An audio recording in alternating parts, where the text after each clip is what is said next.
responded to reports of a hit-and-run injury accident in Kenosha, Wisconsin. Witnesses reported that they saw 2 black males, a black female, and a baby flee the scene, and that the female was wearing a red shirt with her hair in a bun. While searching for the hit-and-run suspects, Officer Ryan Quilling from the Pleasant Prairie Police Department checked out a nearby Applebee's restaurant. At this time, he saw Jamal English Jr., Sha Boyd, and their 1-year-old son seated at a table. After seeing that the family had empty drink glasses on their table, he concluded that they could not be the suspects who had fled the hit-and-run car crash and left the Applebee's to continue the search. This is the moment that quietly decides everything, and almost no one notices it.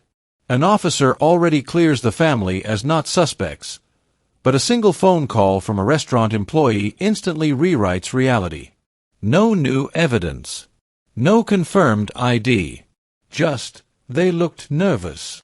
And that vague feeling becomes the spark that sets this entire firestorm in motion.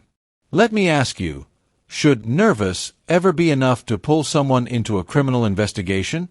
However, shortly after Officer Quilling left, a staff member called dispatch, reporting that Mr. English and Ms. Boyd had appeared nervous when Officer Quilling was in the restaurant, and then asked for their food to go after he left. Officers, including Officer Michael Vensis and Officer Luke Courtier, returned to the Applebee's to investigate further. The interaction that followed was captured on officer body camera. Hey! You guys just in an accident? No? We've been here the whole time. What's going on? How long you been here? We've been here for an hour and 45 minutes. Yeah? Okay. How long have they been here?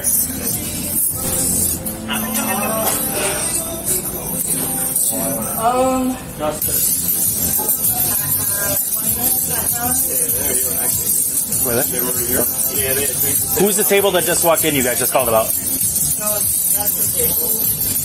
Okay. Where are you guys driving? A quarter 727. We want to clear you from this, so you can just... For Genesis Cruise, I'm just asking what you drove in. license, Wisconsin, valid, Illinois non-speaker. You just came up here acting. We didn't even know what's going on. So you don't know which vehicle you came in today? They were already here when I was here. You guys got a car in the parking lot? That's what they're arguing about right now. I know. Which car is yours in the lot? Officer Quilling repeatedly informs Officers Vensis and Courtier that Mr. English and Ms. Boyd had already been inside the restaurant when he first checked the premises, noting that there were empty drink glasses on their table at the time, meaning that they had been seated, waited on, served, and had time to finish their beverages before he arrived. Based on these observations, he told them that he did not believe that the couple was involved in the hit and run. Despite this exculpatory evidence that was provided by their fellow police officer, Officers Vensis and Courtier continued to investigate the couple. Right here is where the legal clock starts ticking. Once Officer Quilling provides exculpatory evidence, the Constitution demands that the stop either end or dramatically narrow. Instead, the investigation widens. This is the legal equivalent of ignoring a green light and flooring it straight into an intersection. From this moment forward, everything that happens carries legal risk and potential civil liability. As suspects. Yeah, I'm still not saying what's going on. Yeah, there was an accident out there, and somebody said that they saw you guys run in with the baby. That's what we're seeing. They described a female with a top. So that's why if you guys can tell us what car you came in, we can be done. That's over with. They said somebody had red on, carrying a baby. So Yeah, and there's somebody else who's in here with red on too. But they're not here right now. Okay, then, so go find them. So then where's your car that you came in? That's what you can do too. You can check Where's the car that you came in? Somebody. Accident, y'all. You're not free to go right now. You are detained right now until we can figure it out. Because I'm going to take my thoughts to the bathroom. And here's where the power dynamic flips. We've moved from just asking questions to you are not free to leave, which legally transforms this encounter into a Fourth Amendment seizure. That single sentence carries massive consequences. Now officers must justify every second that follows. So here's the real question. Did they still have a lawful reason to keep going?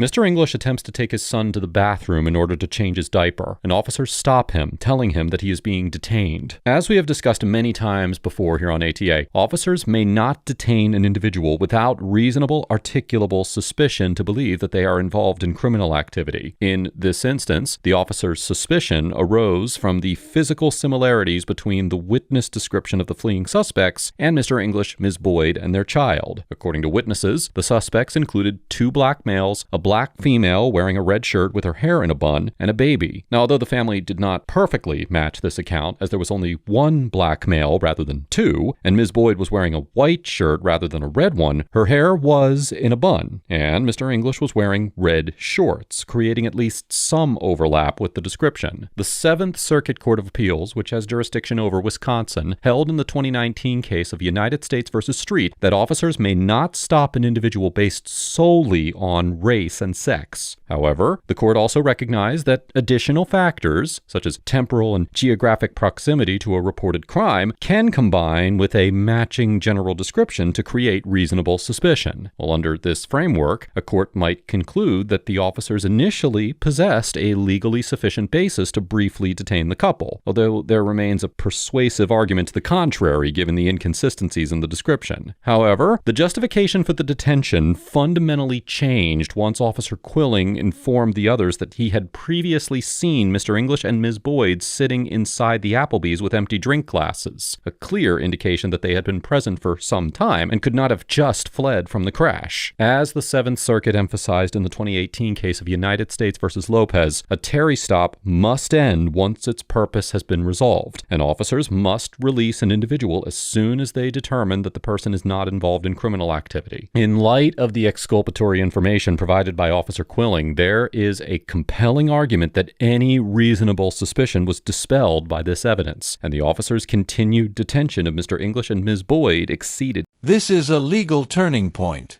The moment officers are told the family had already been inside with empty drink glasses, the foundation of reasonable suspicion collapses. Under federal precedent, the detention should have ended right here. What follows is no longer about investigation. It becomes about control. And control, when detached from lawful justification, becomes liability.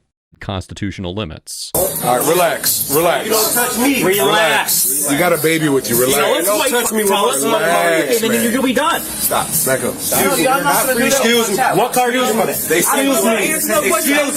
I'm not. Stop touching me. You touch me. Excuse me. Excuse me. Excuse me. We'll be done. Like, we don't gotta answer no questions. I already told you how we've been here. You're gonna stay with my. No, I'm not gonna stay with nobody. Okay, then put your hands behind your back.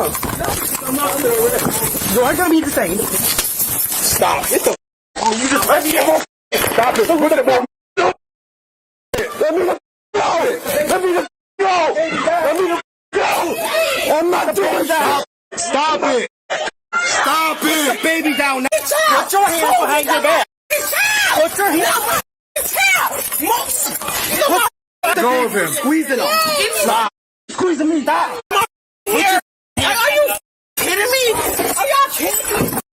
Get the off it. Hey, let him go. I didn't even do it. Are y'all kidding me? What the resisting? On the ground now. Resisting. Stop, Craig. Stop. Kenosha police. Stop, Craig. Hey, I got it. What is going on? One's here. Let go. Let go. Okay. Watch out. What is going on? What is going on? I'm confused. This scene looks chaotic, but legally, it's painfully structured. The Constitution allows force only when it is necessary and proportionate. But remember, the underlying stop may already be unlawful. That means the force being used might be built on a foundation that legally no longer exists. And when that happens, every baton strike and every spray deployment becomes legally radioactive.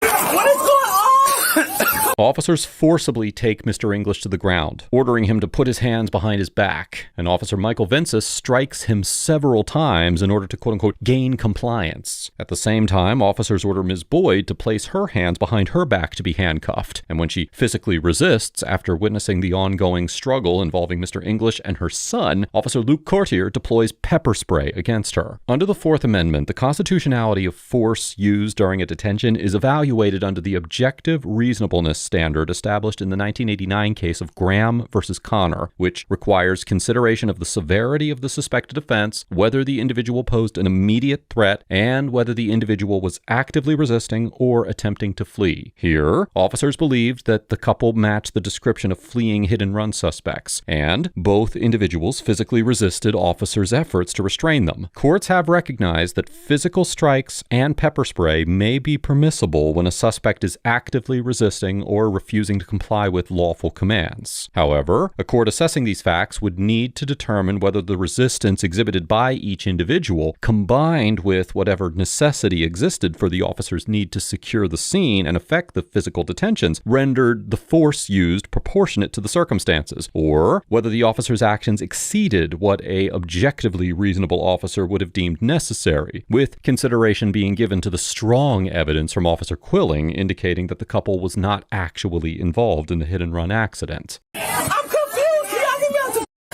What is going on? I'm trying to... Yeah, but you're obstructing my investigation. Get out of here. Go over there now. My workplace, bro. This back up. This where I'm back up. That's fine. You can record. You need to let us do our job. Here, bro. I'm not doing nothing. I'll just fucking... Back up. I'm right here, bro. Stop moving towards us.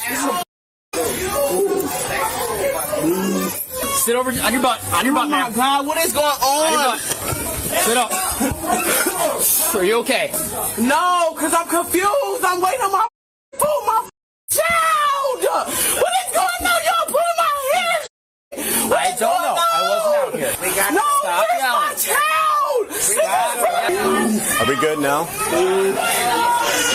This is so up. I'm sitting here waiting on my food. Stop That yelling. one in custody? Let's get her out. All right. Ready? We're going to stand up. Ready? Just call him. Let's call rescue. 7:35. We'll take rescue out here. So we got someone treated. We're going to stand up. Ready? Call my 1, 2, 3. mom. No, we're not calling your mom. You're an adult. More my child. That is so right here. Stop moving forward. I'm a line right here. Listen, you can record all you want. You step forward one more time, you're going to jail. Do you understand me? Bro, I'm right here. You see this table? I was standing exactly you keep where I was walking stepping 2 forward. seconds ago. Please stop talking to me. I'm trying to see. That's it. Hold on. Stay there. Where's my baby? Where's my child? This is so wrong. I can't believe it. Right. It's a bunch of kids. I'm grown as hell. Yo, back up, else you're gonna get arrested. I'm done. Back up. I did. You just told me I was okay. Keep moving. Sir, you just told me I was okay. Keep moving. Hey. Tell me when is in the far nose. Keep going. Far nose. Right there. I That's can't good. see. You're gonna stop yelling right now. You have to stop yelling. That stands for me. If you move against me, I'm putting you into the car. Did you guys hear what happened? No. There was a rollover accident, Highway 50. Yeah. Description of 3 adults with a child were running from the scene, likely in this direction. Is that what you call the bathroom? Was a third person? I don't know about a third person. So, That's terrible. was there the 3 people come in? Arresting someone in the bathroom. And I never knew there was anyone in the bathroom, so I'm like, No, I'm not going to stop. Stay back there. Get it for you, but stay back. No, I'm not. One. I'll get it, Kev. No. You got a good grip on her? Yeah, I got it. If she acts foolish, you spear her into the car.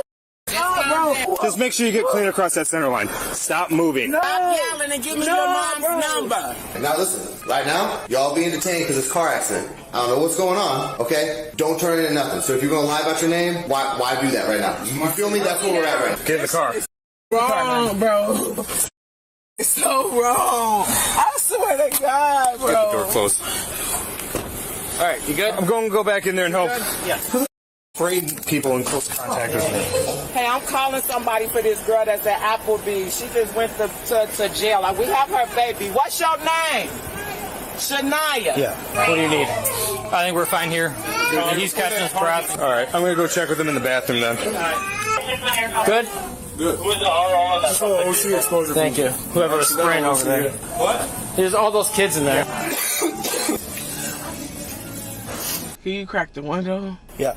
Like my face burning. Where's my towel? In there. No, who has my towel? The staff member's in there. They don't like what the... He's in custody too. So what? For resisting. After arresting Ms. Boyd, the officer informs her that Mr. English is also under arrest for resisting. An individual may be convicted of resisting or obstructing an officer in violation of Section 946.41 of the Wisconsin statutes if they knowingly resist, obstruct, or interfere with an officer while they are acting with quote-unquote lawful authority. In other words, the statute requires not only resistance or obstruction by the defendant, but also that the officer's underlying actions are themselves lawful. In the 1984 case of State versus Lossman, the Wisconsin Supreme Court determined that the state must prove beyond a reasonable doubt that the defendant knew the officer was acting lawfully at the time of the alleged resistance. As a result, if a detention is unlawful because officers lacked reasonable suspicion, the legal authority requirement cannot be met, and a defendant cannot be convicted of resisting, even if they physically struggled with the officers. Now, in practice, this means that if a court were to conclude that officers lacked reasonable suspicion to detain the couple, then the charges for resisting could not stand. Likewise, even if a court determined that the detention was supported by reasonable suspicion, the couple could not be convicted of resisting if the state failed to prove that they knew the officers were acting with lawful authority at the time. After their arrest on July 20th, 2023, Mr. English and Ms. Boyd were formally charged with resisting and disorderly conduct, with Ms. Boyd additionally charged with marijuana possession. The case drew national attention, and in August of 2023, it was publicly reported that rapper Jay-Z, through his philanthropic criminal justice arm Team ROC, had hired attorney Alex Spiro to assist the family. As scrutiny intensified, the Kenosha Police Department initiated an internal review, and on November 17th, 2023, released a community briefing video that generally characterized the officer's actions as appropriate. However, at the Kenosha PD's request, the West Allis Police Department reviewed the incident and identified violations of department policy committed by both Officer Courtier and Officer Vensis. Officer Vensis received a 4-day suspension after investigators determined that although his initial use of force was reasonable, he failed to reassess the effectiveness of his strikes and consider alternative methods to overcome Mr. English's resistance, and he also failed to appropriately complete a required report. Officer Courtier received a 10-day suspension after the investigation concluded that he failed to decontaminate Ms. Boyd following the use of pepper spray, and he did not meet department standards for professional communication, safe vehicle operation, or report writing, although the investigation found the use of pepper spray itself to be justifiable. The department also reported that both officers would receive additional training. Meanwhile, the criminal case against the couple progressed until December 20th of 2023, when the court dismissed all charges at the... Charges dismissed.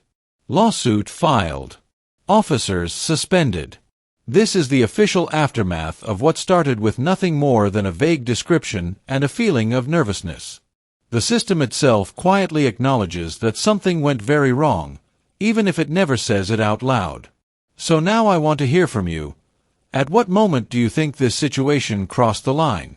Request of prosecutors. Several months later, on July 19th, 2024, Ms. Boyd filed a federal civil rights lawsuit on behalf of herself and her son, alleging unlawful detention, excessive force, and malicious prosecution by the officers and related government entities, and discriminatory treatment and defamation by the Applebee's franchise. As of the date of writing this episode, the case is still pending. Overall, the Kenosha officers get an F for utterly failing to conduct any meaningful investigation, escalating the encounter to the point of unnecessary and potentially excessive force, and for demonstrating a hostile attitude and extremely poor communication skills throughout the encounter. The most prevalent failure in the conduct of the Kenosha officers is their reluctance to employ any investigative tools or measures at any point in the encounter, despite having direct evidence from a fellow officer that should have dispelled their suspicion. The officers did not review the restaurant surveillance video. They didn't run the license plate for the vehicle vehicle involved in the hit and run, and they ignored the most important piece of exculpatory information in the entire encounter, their own officer's observations. Officer Quilling had already checked the Applebees, observed Mr. English and Ms. Boyd seated with their child, and specifically noted empty drink glasses on the table, which indicated that they had been present long enough that they could not have just fled the crash moments earlier. He repeated those observations to Officers Vensis and Courtier and told them that he did not believe that the couple was involved, but they continued treating the family as suspects anyway. This fact was also conveniently edited out of the Kenosha Police Department's official response, as well as many other police-related YouTube channels who covered this interaction. Even if a court were willing to grant the officers some degree of latitude based on temporal and geographic proximity, a lawful Terry stop cannot be sustained on inertia once its justification collapses. The investigative failures of the officers quickly catalyzed into escalation and ultimately fed directly into an unnecessary use of force. Furthermore, the department went on to publicly support the actions of the officers and imply that Ms. Boyd and Mr. English were the escalating party because they refused to identify themselves when they were not lawfully required to do so. Citizens are under no legal obligation to assist officers with their investigation, but officers have a duty to conduct thorough investigations that respect the rights of citizens, and the Kenosha officers on the scene and the department as a whole failed to understand or employ either of those fundamental concepts. This interaction highlights how quickly an officer can convert uncertainty into illegality through blatantly ignoring investigative standards and practices and allowing control tactics to substitute for constitutional policing. As for Ms. Boyd and Mr. English, we will not be issuing a grade for their conduct in this encounter, because although there are many aspects of their conduct that are worthy of critique, which we will discuss, they were entirely innocent citizens who were unexpectedly and unwillingly thrust into a tense police interaction simply because the officers refused to carry out a legitimate investigation. Now, with that said, innocence does not automatically translate into prudent legal conduct during a police detention, and their response included decisions that predictably increased both legal exposure and physical risk. The couple's most serious mistake was that once officers made it clear that the encounter had shifted from consensual questioning into a physical detention, well then both Ms. Boyd and Mr. English engaged in physical resistance during efforts to restrain them, which the officers then used to justify increasingly forceful control measures. Even when the underlying detention is unlawful, resisting an arrest or detention with force is an extremely risky act that likely would not have worked out in their favor in most other states. And I would caution everyone, even residents of states where resisting an unlawful arrest is lawful, to refrain from physically engaging officers and instead reserve justice for the courtroom. The obvious and most prudent course of action would have been to cooperate with the detention and then contest its legality later in court. However, it is important to bear in mind that Ms. Boyd and Mr. English were ultimately proven innocent of the suspected crimes, and it is plainly apparent from the footage that the officers could have made that determination through far less intrusive means. While there is certainly blame to be placed on both parties for how this interaction played out, it was the investigative failures of the Kenosha officers that precipitated the encounter and subsequently led to its escalation. And while I do not support much of the conduct of Ms. Boyd and Mr. English during this interaction, I do commend them for following up this interaction with the proper legal action and for holding the officers and department accountable for their actions.